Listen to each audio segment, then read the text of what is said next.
The greatest mistake in galactic history was made when the Edosian Empire dared to insult Earth.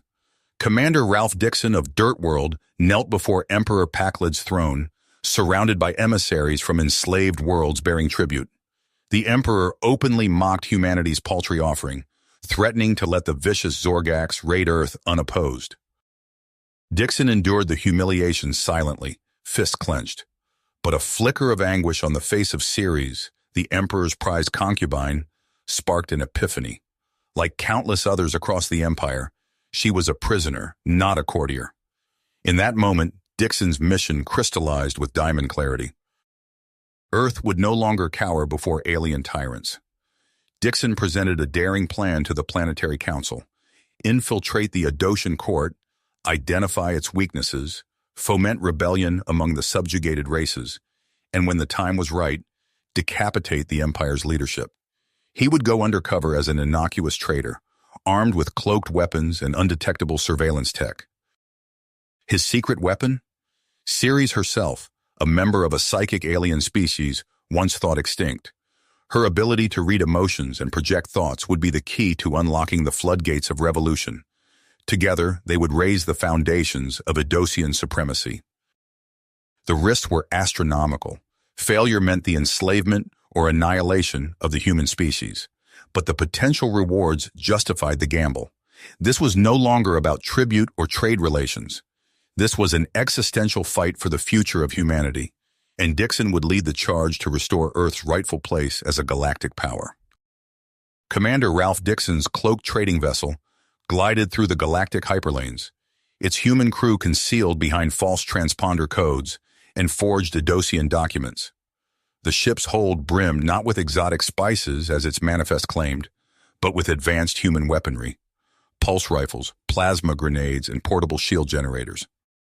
Dixon stood on the bridge, eyes fixed on the swirling vortex of hyperspace. His lean frame was wrapped in the rough-spun robes of a frontier merchant, a far cry from the crisp uniform of an Earth Fleet officer. Only the steely glint in his eyes hinted at his true mission. The ship shuddered as it dropped out of hyperspace, high above the perpetually smog-shrouded world of Cortax. Dixon checked the encrypted comm channel. A text-only message from Earth intelligence confirmed his contact: Zorax, a Cortaxian official sympathetic to the rebel cause. As the ship sank through the orange haze of the Cortaxian atmosphere, an incoming transmission crackled over the comm. "Unidentified trading vessel," a guttural Cortaxian voice growled. "Transmit clearance codes immediately." Dixon signaled his comm officer. The young woman's fingers flew over her console as she transmitted the forged codes. There was a tense pause. Then, "Codes accepted. You are cleared for landing pad Zeta 4 at Jorvax spaceport." The ship settled onto the landing pad with a hiss of repulsor lifts. Dixon strode down the ramp into the humid Cortaxian air, his boots ringing on the metal grates. A hooded Cortaxian in the gray robes of a mid-level bureaucrat waited at the pad's edge. As Dixon approached, the figure raised its head, revealing reptilian features creased with age. "You are the one called Dixon?" Dixon nodded curtly. "And you are Zorax. I believe we have matters of mutual interest to discuss." The Cortaxian's lipless mouth twitched in the equivalent of a smile. "Indeed, but not here." Zorax glanced around furtively. "The Edosian oppressors have eyes and ears everywhere. Come, I will show you to somewhere we can talk freely." Dixon followed Zorax into the bustling spaceport, the first threads of rebellion spooling out behind him. On distant Earth, the Terran Council monitored his progress with anxious anticipation. The fate of humanity hung on this first audacious step into an empire's shadow. But Dixon didn't look back. His eyes were fixed firmly on the battles to come. Commander Dixon crept through the dank, musty tunnels beneath the Imperial Palace, his team of disguised human commandos close behind. The ancient stone walls pressed in on all sides, the air thick with the weight of centuries. Only Ceres's whispered directions kept them on course, her inside knowledge of the palace's secret passages proving invaluable. At last they emerged into a dimly lit chamber deep in the palace's sublevels. Banks of screens and control panels lined the walls, the central command for Eidos Prime's planetary defense grid. Lieutenant Hawkins darted to the main console, his fingers flying over the unfamiliar Idosian interface as he worked to bypass the system's security protocols. Dixon checked his chronometer. They were running out of time. The diversion staged by the rebel forces could only draw the palace guards away for so long. "Got it," Hawkins hissed in triumph. "Uploading the virus now. We'll be able to turn their own guns against them on your command." Dixon allowed himself a grim smile. "Good work, Lieutenant. Now let's pay the Emperor a visit." They burst into the throne room in a cacophony of shouts and pulse rifle fire, the Emperor's guards falling before they could even draw their ceremonial halberds. Emperor Pakled leapt to his feet, his pale blue face twisted in shock and rage. "What is the meaning of this outrage?" Dixon stepped forward, letting his pilgrim's hood fall away to reveal his human features. "The reign of the Idosian Empire is over, Emperor. Even now my ships are decloaking in orbit, ready to strike. Your subject worlds are rising up in rebellion. It's time to surrender while you still can." Pakled's eyes bulged, his mouth working soundlessly. Then a new voice cut through the throne room like a vibroblade. "Guards, kill the intruders!" Prince Talon strode in, his ceremonial armor gleaming, a cohort of elite guards at his back. He thrust an accusing finger at Ceres. "The human's pet psychic is a traitor. She has been aiding the rebels all along." Ceres met Dixon's gaze, raw terror in her luminous eyes. He gave her an almost imperceptible nod. The plan remained unchanged. Talon turned to his father, a cruel sneer on his lips. "You are weak, old man. Unfit to rule. I hereby claim the throne of the Idosian Empire and your life." Quick as a striking serpent, he drew his sidearm and fired, a bolt of sizzling plasma piercing the Emperor's heart. As Pakled crumpled to the floor, Dixon keyed his subdermal comm implant. "Now, Hawkins!" Around them, the rebel troops shed their pilgrim disguises, pulse rifles leaping into their hands. The throne room erupted into a storm of energy beams and smoke. "This way!" Ceres seized Dixon's hand, pulling him towards a shadowed alcove. Behind the illusory stone, a hatchway irised open, revealing a secret passage. Pulse bolts sizzled past as they dove through, the hatch slamming shut behind them. They raced through the twisting corridor, the sounds of battle fading behind them. The passage ended at a small hangar where a sleek Idosian shuttle waited, its ramp extended. But before they could reach it, a familiar figure stepped from the shadows. Ragnar Voss, the Emperor's spy master, flanked by a dozen armed guards. "Leaving so soon, Commander Dixon?" Dixon and Ceres skidded to a halt. Dixon thumbed his rifle to full power. "You don't know what you're up against, Voss. The Empire is finished." "We'll see about that," Voss snarled. Then the hangar erupted in a flurry of red beams and strobing explosions as Dixon's commandos burst in behind them, catching the Idosians in a withering crossfire. In the chaos, Dixon dragged Ceres up the shuttle's ramp. He pounded the hatch controls as pulse bolts rattled the hull. The ramp scissored shut and the engines roared to life, the hangar's atmospheric containment field snapping off as the shuttle blasted free. Dixon sagged into the pilot's chair, adrenaline still surging through his veins. On the display, rebel ships rose from hidden bases to engage the Imperial fleet, the hijacked planetary defense guns sowing chaos and confusion among the Idosian ranks. Ceres laid a trembling hand on his arm. "Is it over?" He shook his head grimly.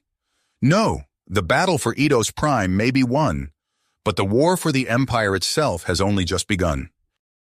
As the shuttle streaked towards the rebel flagship, Dixon knew the hardest fight was still ahead. The Idosian Old Guard would not relinquish their grip on power easily, and Prince Talon would surely rally them for a ferocious counterattack. The fledgling alliance of Earth and the rebel worlds would be tested as never before. But in that moment, rocketing through space with Ceres at his side and the first flames of galactic revolution catching light below, Dixon felt a flicker of hope. The Idosian Empire had sown the seeds of its own destruction through its cruelty and oppression, and Earth, once mocked and dismissed, would be the pebble that started the avalanche. The galaxy would never be the same, and humanity would never again bow before alien tyrants. The stolen Edosian shuttle streaked through the inky void of space, its engines straining as Commander Dixon pushed them to their limits. Beside him, Ceres monitored the long-range sensors, her brow furrowed in concentration. 3 Imperial cruisers just dropped out of hyperspace, she reported, her voice taut. They're scanning for us. Dixon's hands flew over the controls, adjusting their course. We're running dark. They won't find us unless... A proximity alarm shrieked. Dixon cursed, yanking the shuttle into a steep dive, as emerald beams of energy lanced through the space they just occupied. They've locked on, Ceres cried. Dixon gritted his teeth. Hold on! He threw the shuttle into a series of wild, evasive maneuvers, green death flashing past their viewports. The inertial dampeners whined in protest as Dixon pushed the ship beyond its design limits. A garbled transmission crackled over the comm. Unidentified vessel. This is the Imperial cruiser Stalwart. Heave to and prepare to be boarded, or we will open fire. Dixon ignored the hail, his eyes locked on the navigation readout. Just a few more seconds. There, he shouted triumphantly, as a swirling blue-white vortex materialized before them. The hyperdrive engaged with a bone-rattling roar, and stars stretched into lines as they plunged into faster-than-light travel. Ceres sagged in relief. That was too close. Dixon nodded grimly. And it's only going to get harder from here. Hours later, they rendezvoused with the rebel flagship Defiance. As Dixon strode onto the bridge, he was met by a cacophony of voices and a sea of worried faces. Colonel Travis Hawk, leader of Earth's elite commando unit, stepped forward. Commander, we've intercepted transmissions from Eidos Prime. It's chaos down there. Prince Talon's grabbed power, but his brother Vark's contesting it. They're on the brink of all-out civil war. Dixon's mind focused. And the Emperor? Slipped away in the confusion, Hawk replied. But we've tracked him to Argamor. He's under the protection of House Vulcan. Soren Vulcan, Ceres murmured. Her eyes took on a distant look as she accessed the ship's databanks through her neural link. Ruthless warlord, commands a private army that rivals some planetary defense forces. Dixon turned to Hawk. Assemble your team, Colonel. We're going after Pakled. The mission briefing was tense, each member of Hawk's strike team acutely aware of the stakes. Failure meant not just their deaths, but potentially the annihilation of humanity. As the commandos made final equipment checks, Dixon pulled Hawk aside. This has to be clean and quiet, Travis. In and out before Vulcan knows what hit him. Hawk nodded, his eyes hard. We'll get it done, sir. The night sky over Argamor was thick with roiling storm clouds as the stealth dropship settled onto a rocky outcropping. Hawk's team moved out, their phototropic camouflage rendering them nearly invisible in the gloom. They bypassed the perimeter defenses with ease, Ceres' psychic abilities allowing them to slip past patrols undetected. Soon they stood before the imposing gates of Vulcan's mountain fortress. Inside, the dungeon reeked of fear and despair. As they crept past rows of cells, a familiar voice reached them, thick with pain but unmistakable. I am Emperor of 1,000 worlds, Pakled's voice cracked. You cannot treat me like this. A meaty thwack was followed by a pained gasp. Was Emperor, a gravelly voice corrected. Now you're just meat for Soren Vulcan's interrogators. Where did you hide the Imperial treasury, old man? Hawk gave the signal. Stun grenades arced through the air, detonating in brilliant flashes. The commandos surged forward, pulse rifles spitting coherent light. In moments it was over. Krax, Vulcan's lieutenant, lay dead, his features frozen in permanent surprise. 2 of Hawk's team hauled the semi-conscious Pakled to his feet. We have the package, Hawk reported over the comm. Proceeding to exfil... Alarms began to wail. Intruder alert, a voice boomed over hidden speakers. All units converge on the dungeon level. So much for clean and quiet, Hawk muttered. Move! They fought their way back through the fortress, energy beams sizzling past as Vulcan's guards closed in. Pakled stumbled between his rescuers, babbling incoherently. As they neared the main gates, a towering figure in ornate battle armor blocked their path. Soren Vulcan himself. You dare violate my hospitality? The warlord roared, raising a massive energy axe. Hawk didn't hesitate. He snap-fired his rifle, the pulse blast catching Vulcan square in the chest. The warlord staggered back, his armor blackened and smoking. Go! Hawk shouted to his team. They raced past the dazed Vulcan, who bellowed impotent threats as they vanished into the night. Aboard Dixon's ship, Packlet huddled in a corner of the medbay, his once regal robes in tatters. Dixon regarded him coolly. You have a choice to make, Dixon said. Abdicate and support our efforts to establish democracy across the former empire, or rot in a cell while your son destroys everything you built. Packlet's eyes darted wildly. You don't understand what you've done, he hissed. Talon will never negotiate. He'll slaughter every human he can find. As if summoned by the words, alarms blared throughout the ship.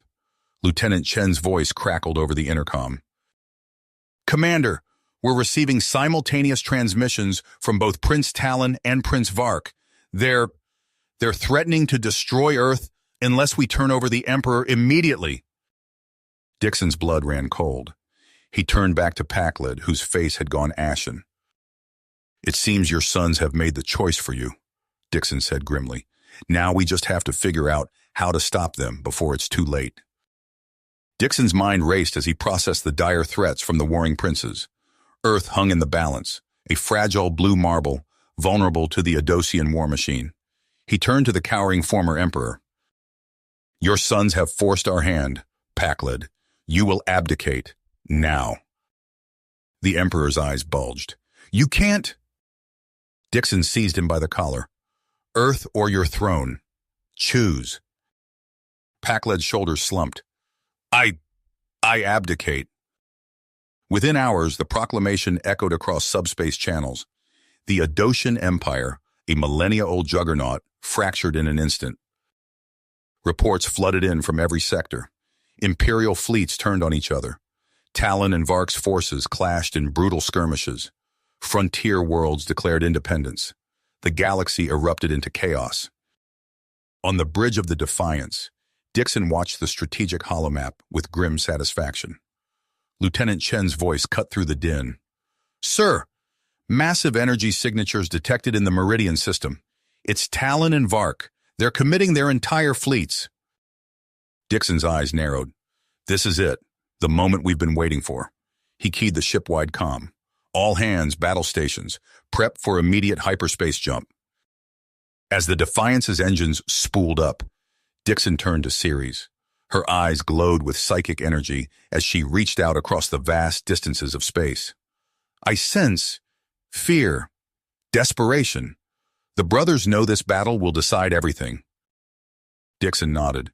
Then let's make sure neither of them wins. The rebel fleet materialized at the edge of the Meridian system. Before them, space itself seemed to burn as thousands of Adosian warships exchanged devastating broadsides. Status report, Dixon barked. Talon's dreadnought is here, Chen said, highlighting a massive vessel at the heart of the battle. Vark's flagship is there. They're going head-to-head, sir. Dixon allowed himself a predatory smile. Perfect. Colonel Hawk, your team is green-lit. Good hunting. Twin assault shuttles scream from the Defiance's launch bays, their stealth fields rendering them nearly invisible against the backdrop of devastation. One angled towards Talon's hulking dreadnought, the other towards Vark's sleeker command ship. Dixon watched the tactical display, his squeezing hard as he gripped the command chair. Everything hinged on this moment. If Hawk's team failed, an eternity seemed to pass. Then Chen's voice, taut with disbelief. Sir, we're receiving surrender codes from both flagships. A cheer went up across the bridge. Dixon exhaled slowly, scarcely daring to believe it. Put me through to all frequencies, he ordered. He paused, weighing his words carefully. Earth's future hung on what he said next. Attention, all Adosian forces.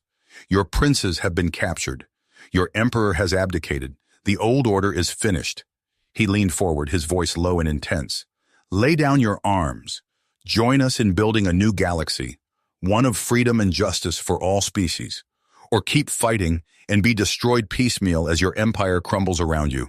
The choice is yours. For long moments, silence reigned. Then, one by one, Idosian ships began powering down their weapons. Declarations of surrender flooded in from 100 worlds.